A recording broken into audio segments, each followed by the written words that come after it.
Hello नमस्कार साथियों, मैं राकेश यादव आप लोग के सामने आपके अपने प्यारे चैनल साइंस बाई आर के सर में आपका हार्दिक स्वागत करता हूं।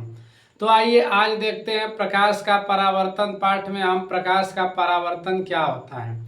तो प्रकाश का परावर्तन हमने बताया था कि जब कोई प्रकाश की किरण किसी चिकने या पारदर्शी सतह से टकराती है तो उसका अधिकांश भाग उसी माध्यम में वापस लौट जाता है। तो इस घटना को प्रकाश का परावर्तन कहते हैं।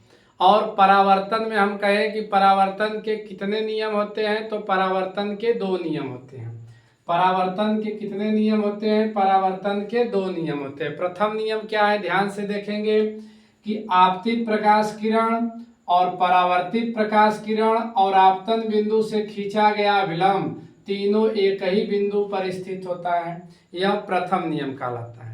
और दूसरा नियम क्या है कि आपतन कोण जो होता है परावर्तन कोण के बराबर होता है। आपतन कोण जो होता है क्या होता है? परावर्तन कोण के सदैव बराबर होता है। तो यह परावर्तन के कितने नियम है? दो। और कहा जाएगा परावर्तन कितने प्रकार से होता है, तो परावर्तन दो प्रकार से होता है। पहला कहेंगे नियमित परावर्तन और दूसरा अनियमित परावर्तन। तो नियमित परावर्तन में हम कहेंगे कि वह परावर्तन जो चिकने तल से होता है, यानी चिकने या पालिशदार सतह से होता है, तो वह नियमित परावर्तन कहलाता है। इसमें प्रकाश किरणें एक दूसरे के समांतर रहती हैं। और अनियमित परावर्तन में हम कहें तो जो खुरदरे पृष्ठ से परावर्तन होता है उसे अनियमित परावर्तन कहते हैं।